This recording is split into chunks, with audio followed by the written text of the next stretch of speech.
أجمعين أما بعد أيها الناس പ്രിയപ്പെട്ട സഹോദരന്മാരെ സഹോദരിമാരെ, സർവശക്തനായ അള്ളാഹുവിൻ്റെ നിയമങ്ങളും നിർദ്ദേശങ്ങളും ജീവിതത്തിലുടനീളം കൃത്യമായി കാത്തു സൂക്ഷിക്കണം എന്ന് ഓർമ്മപ്പെടുത്തുകയാണ്.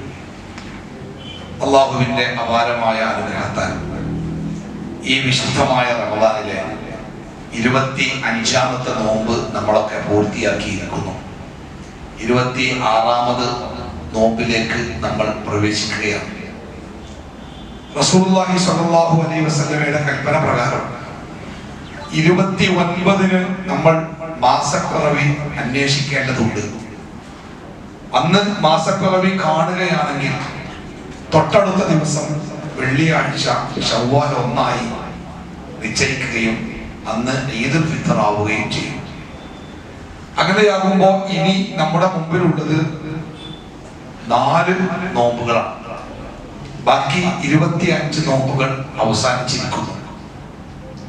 ഈ സമയത്ത് കഴിഞ്ഞുപോയ നമ്മുടെ ദിവസങ്ങളെ കുറിച്ചുള്ള ഒരു ചെറിയ അവലോകനവും വരും നാളുകളിൽ നമ്മൾ ശ്രദ്ധിക്കേണ്ട 1-2 കാര്യങ്ങളെ കുറിച്ചുള്ള ചെറിയ ചില ഓർമ്മപ്പെടുത്തലുകളുമാണ് ഇന്നത്തെ ഈ സംസാരം. ഇൻഷാ അല്ലാഹ് അരമണിക്കൂറിന്റെ ഉള്ളിൽ നമുക്ക് ഈ സംസാരം അവസാനിപ്പിക്കാം. ഞാൻ രാവിലെ അങ്ങനെ തുടങ്ങിയ ഓട്ടമാണ്. ഒരു 10 മണിക്ക് അവസാനിപ്പിച്ചാൽ 12 മണിക്ക് വീട്ടിലെത്തും. ഒന്നാമതായിട്ട് ഈ 24 നോമ്പ് നമ്മൾ പൂർത്തിയാക്കുമ്പോൾ എന്തൊക്കെയാണ് ഈ നോമ്പിലൂടെ നമ്മൾ നേടിയെടുത്തത്? ഒന്നാമതായി ഈ റമദാൻ മാസം ശ്രേഷ്ഠമാക്കപ്പെട്ടതും ആ റമദാൻ മാസത്തിൽ നോമ്പ് നിർബന്ധമാക്കിയതും ഈ റമദാനിൽ ലൈലത്തുൽ ഖദ്ർ എന്ന വിശിഷ്ടമായ ഒരു രാത്രി ഉണ്ടായതുമൊക്കെ വിശുദ്ധ ഖുർആനിന്റെ ശ്രേഷ്ഠതയാണ്. ഖുർആൻ അവതരിപ്പിക്കപ്പെട്ട മാസം, ഖുർആൻ അവതരിപ്പിക്കപ്പെട്ട രാത്രി, ഇതൊക്കെയാണ് ഈ മാസത്തെയും ഈ രാത്രിയെയും ഒക്കെ ഏറെ ശ്രേഷ്ഠമാക്കിയതാണ്. അതുകൊണ്ട് തന്നെ ഈ കഴിഞ്ഞ ദിവസങ്ങളിൽ നമ്മൾ ഏറ്റവും ഏറെ പരിഗണിക്കേണ്ടിയിരുന്നത് വിശുദ്ധ ഖുർആനെയാണ്.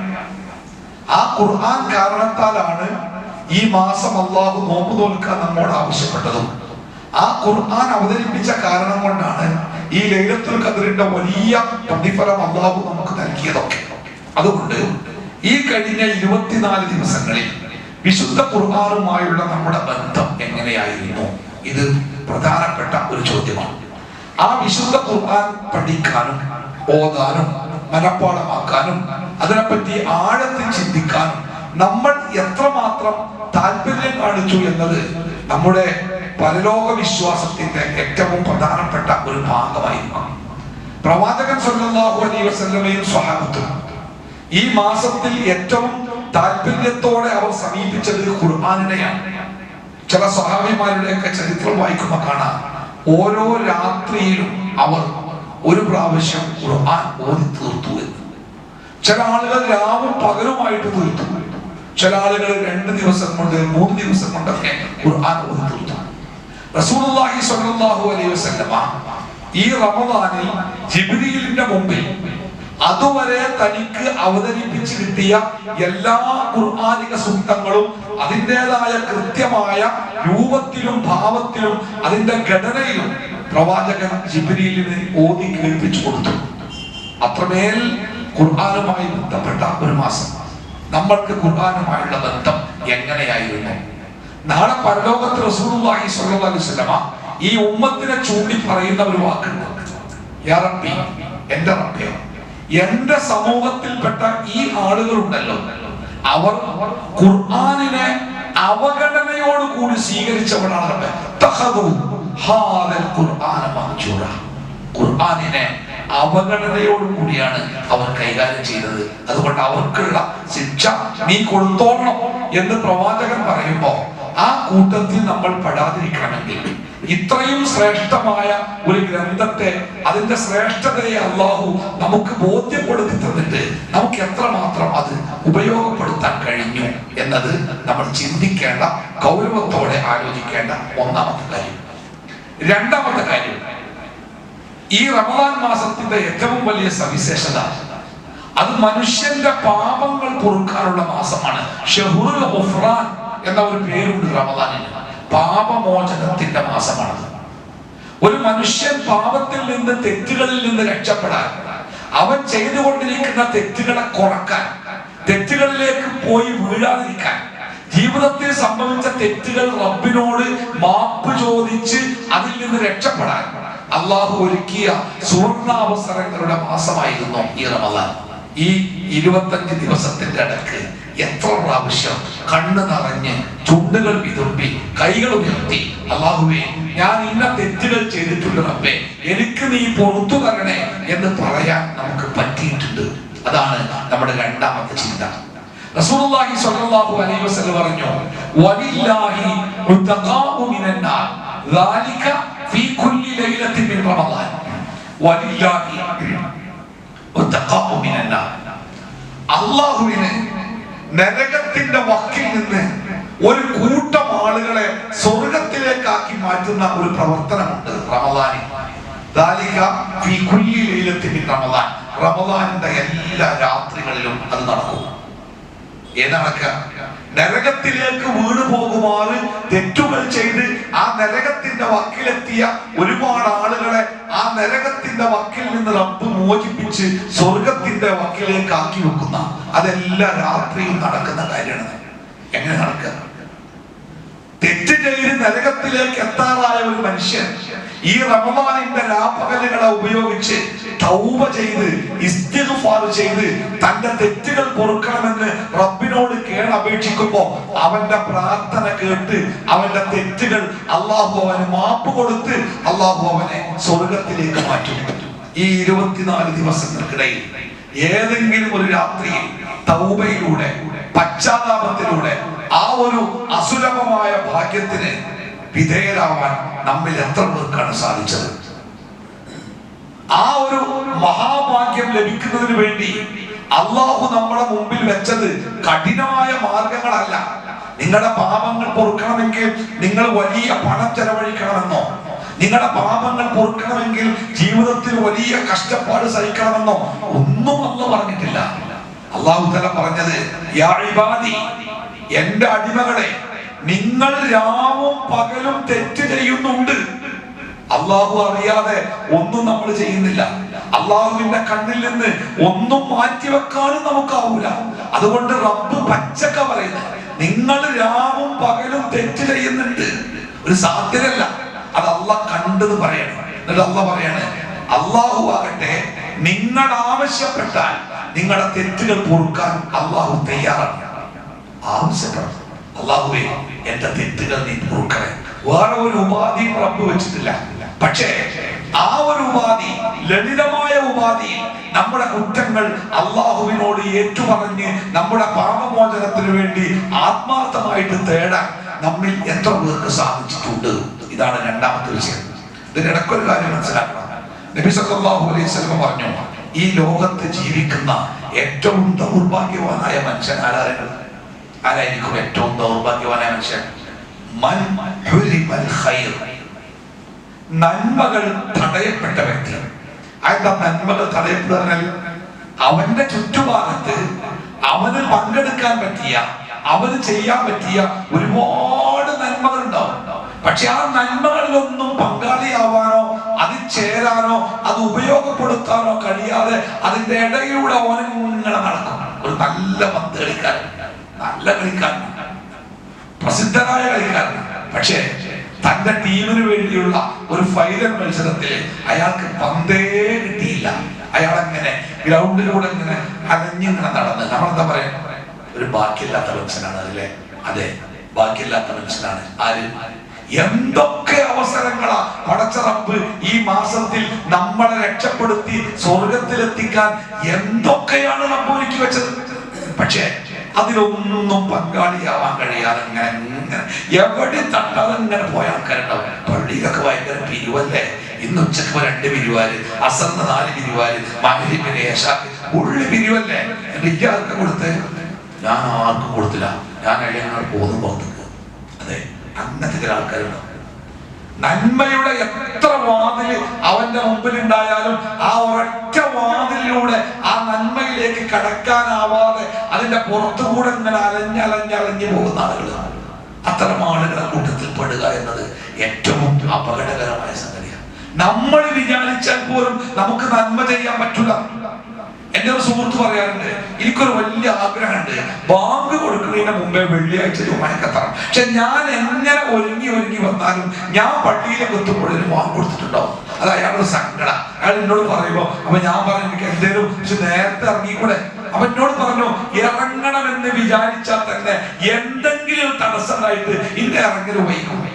അതുകൊണ്ട് തന്നെ ബാങ്ക് കൊടുക്കുന്നതിന് മുമ്പ് പള്ളിക്ക് എത്തിയാലേ ജുമായുടെ ശ്രേഷ്ഠത കിട്ടുള്ളൂ.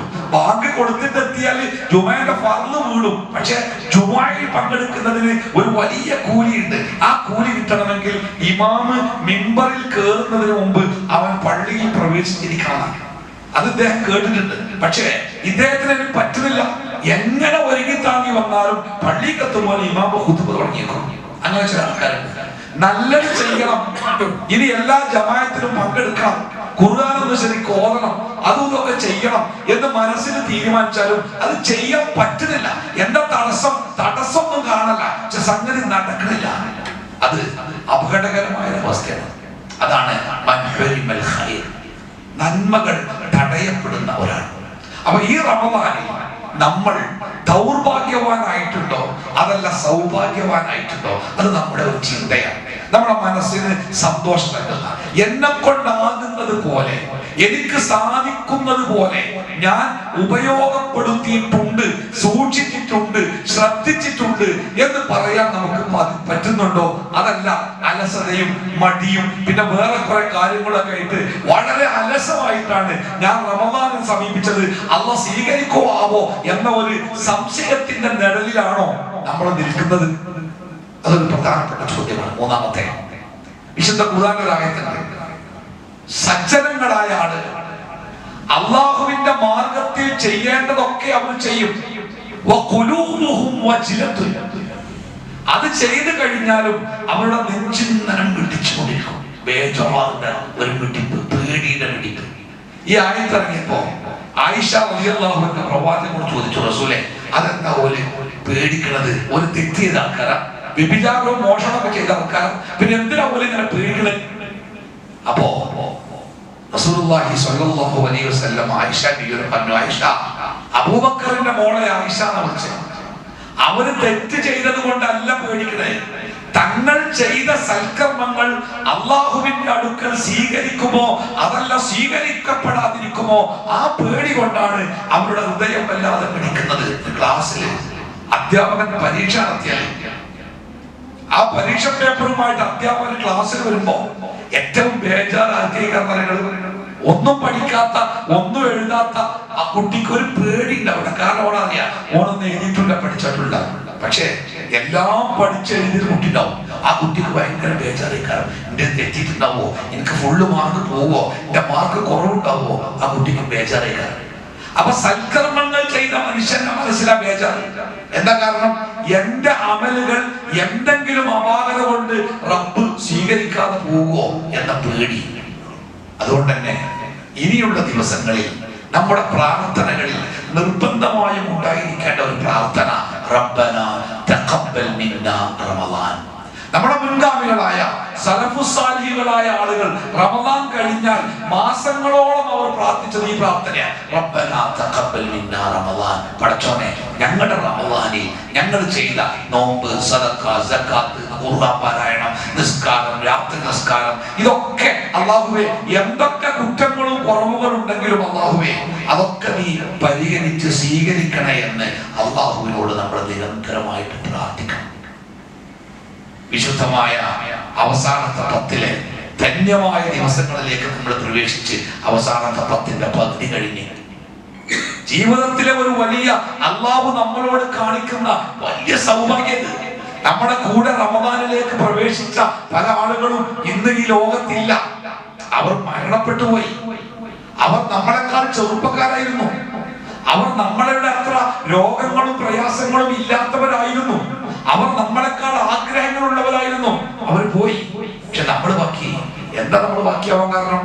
നമ്മുടെ കഴിവുകൊണ്ടൊന്നല്ല, അള്ളാന്റെ കാരുണ്യം കൊണ്ട് അള്ളാഹു നമ്മളെ ആയുസ്സുകൾ നീട്ടിത്തരാം. ഉപയോഗിച്ചോട്ടെ, നന്നായിക്കോട്ടെ, കിട്ടിക്കോട്ടെ, സമ്പാദിച്ചോട്ടെ എന്ന് കരുതിയിട്ട് അള്ളാഹു നമ്മളെങ്ങനെ ആയുസ് നീട്ടി നീട്ടി നീട്ടി തരികയാണ്.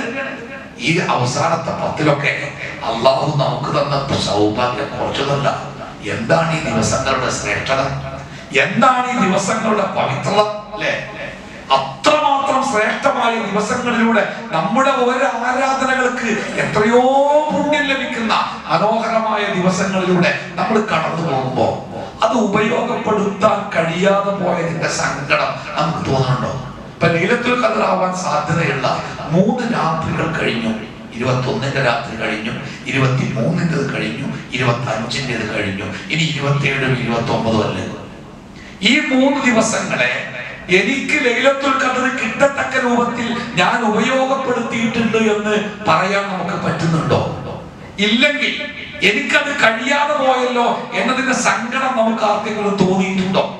ഇവിടെ കോഴിക്കോട് നാട്ടിലല്ലേ ₹1 ഷൂ കിട്ടും എന്ന് പറഞ്ഞിട്ട് ആകപ്പാടെ തിക്കി തിരക്കി പോലീസ് രാത്രിയൊക്കെ വീശി അറിഞ്ഞില്ലേ?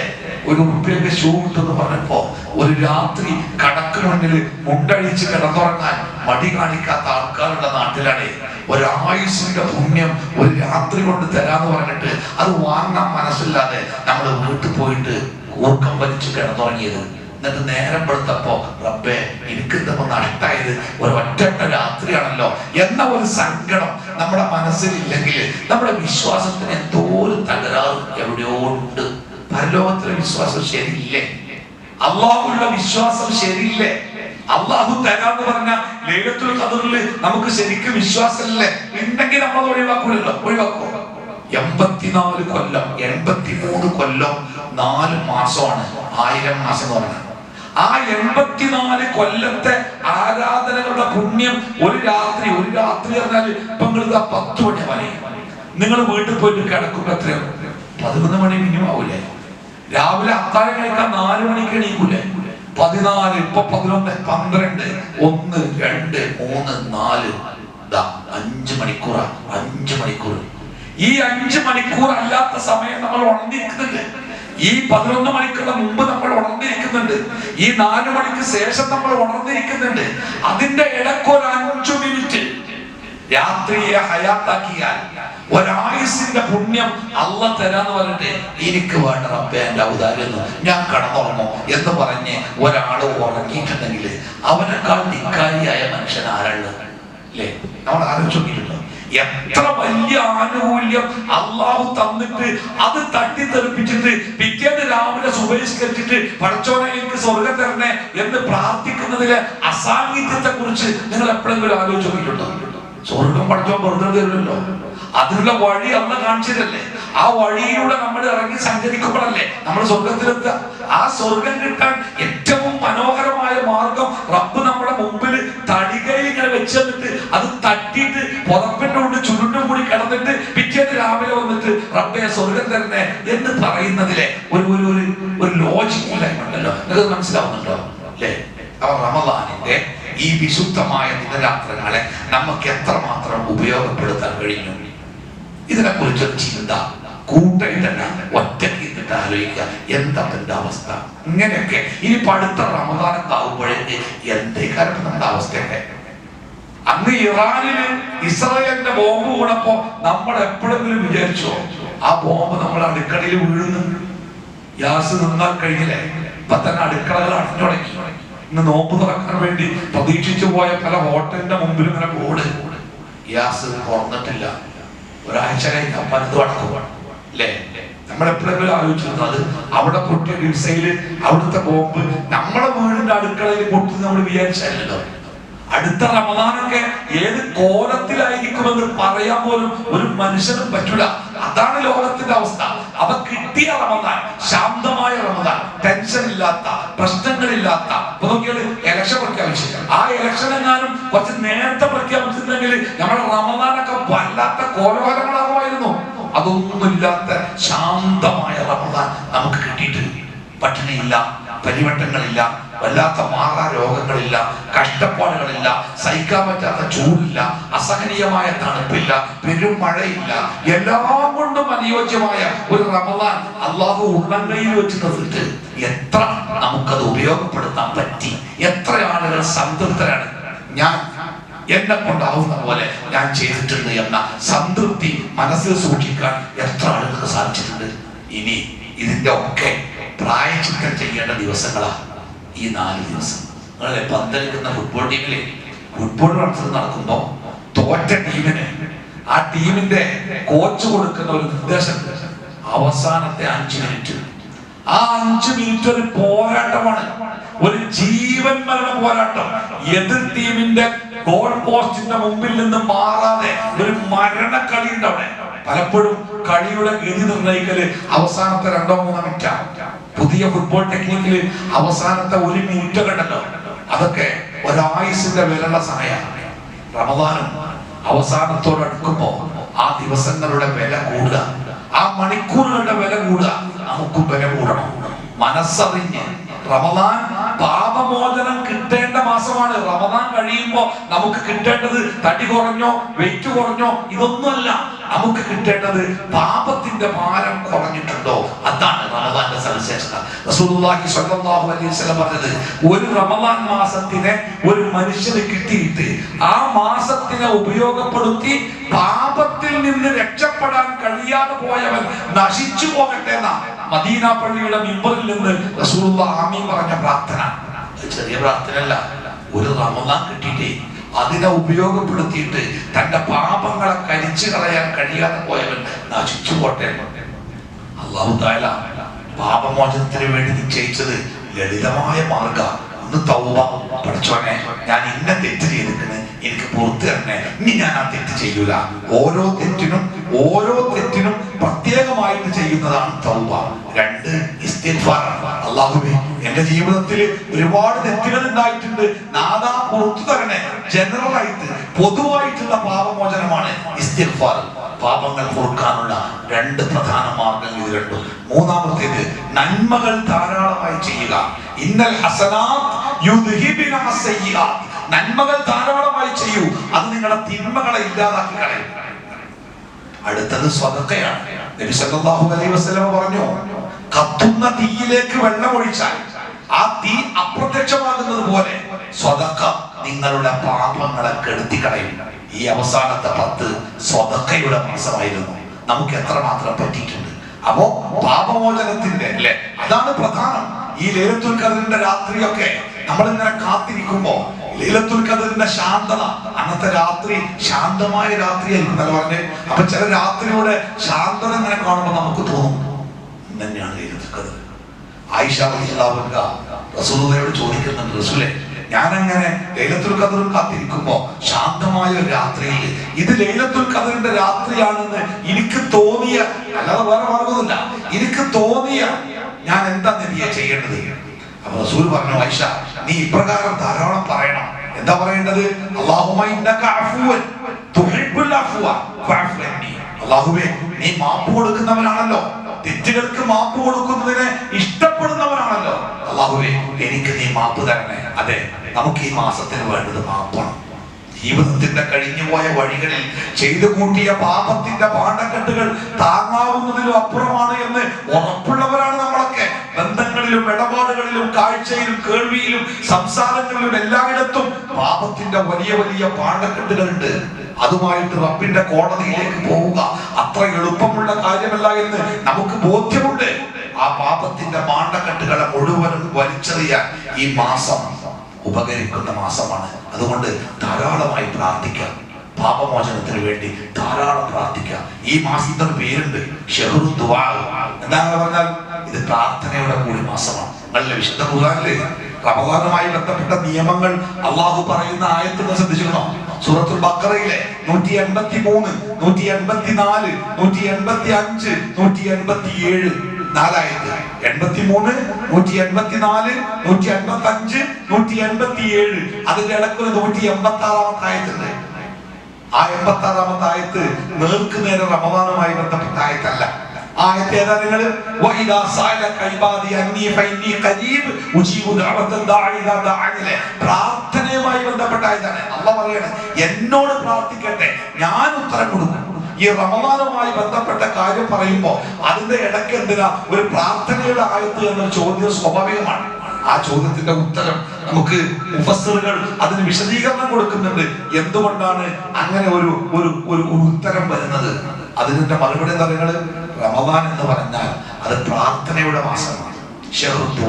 ധാരാളമായി പ്രാർത്ഥിക്കുക. ദുന്യാവിന് വേണ്ടിയും പരലോകത്തിന് വേണ്ടിയും മക്കൾക്ക് വേണ്ടിയും കുടുംബത്തിന് വേണ്ടിയും രാജ്യത്തിന് വേണ്ടിയും മുസ്ലിം സമൂഹത്തിന് വേണ്ടിയും ലോകത്തിന്റെ സമാധാനത്തിന് വേണ്ടിയും ഒക്കെ ധാരാളമായി പ്രാർത്ഥിക്കുക. പ്രാർത്ഥന എന്ന് പറഞ്ഞാലേ അത് ചോദിച്ചത് കിട്ടാൻ മാത്രമുള്ള ഒരു അപേക്ഷയല്ല. പ്രാർത്ഥന ഒരു ആരാധനയാണ്. പ്രാർത്ഥന ഒരു ആരാധനയാണ്. അള്ളാഹു നമ്മളെ സൃഷ്ടിച്ചത് തന്നെ ആരാധിക്കാനാണ്. നമ്മളെ സ്വർഗത്തിലെത്തിക്കുന്നത് ആരാധനയാണ്. അപ്പൊ പ്രാർത്ഥന എത്ര കൂടണോ അത്ര ആരാധനകൾ കുന്നുകൂടും. അള്ളാഹ് പറയുന്നുണ്ട്, നിങ്ങളെ പ്രാർത്ഥന അല്ലെങ്കിൽ അള്ളാഹ് നിങ്ങളെ പരിഗണിക്കുകയല്ല. അള്ളാഹു നമ്മളെ പരിഗണിക്കുന്നത് നമ്മുടെ പ്രാർത്ഥനയുടെ അടിസ്ഥാനത്തിലാണ്. അതുകൊണ്ട് ധാരാളമായിട്ട് പ്രാർത്ഥിക്കുക. ആ പ്രാർത്ഥനകളിൽ പാപമോചനത്തിന്റെ പ്രാർത്ഥനകൾ ഒരുപാട് ഉണ്ടാവട്ടെ. ഏത് കാര്യത്തിന് വേണ്ടി നമ്മൾ നിരന്തരമായി റബ്ബിനോട് പ്രാർത്ഥിച്ചുകൊണ്ടിരിക്കുക. അപ്പോ ഇനിയുള്ള ഈ 3-4 ദിവസങ്ങളെ നമ്മൾ ശരിക്ക് കൃത്യമായി ബുദ്ധിപൂർവം ഭംഗിയായി ഉപയോഗപ്പെടുത്തുക. കഴിഞ്ഞ ദിവസങ്ങളിൽ നമുക്കുണ്ടായ പാളിച്ചകളും നമുക്കുണ്ടായ കുറവുകളും ഈ ദിവസത്തിൽ നമ്മൾ അതൊന്ന് എന്താ പറയാ അത് പരിഹരിക്കാൻ ഈ ദിവസങ്ങളെ നമ്മൾ പരമാവധി ഉപയോഗപ്പെടുത്തുക. അള്ളാഹുവിനോട് നമ്മുടെ കർമ്മങ്ങൾ സ്വീകരിക്കാൻ വേണ്ടി നിരന്തരമായി നമ്മൾ പ്രാർത്ഥിക്കുക. അള്ളാഹു സുബ്ഹാനഹു വ തആല ഈ വിശുദ്ധമായ റമദാൻ മാസത്തിൽ നമ്മൾ അനുഷ്ഠിച്ച മുഴുവൻ സൽക്കർമ്മങ്ങളും പൂർണ്ണമായ രൂപത്തിൽ നമുക്ക് സ്വീകരിക്കുമാറാവട്ടെ.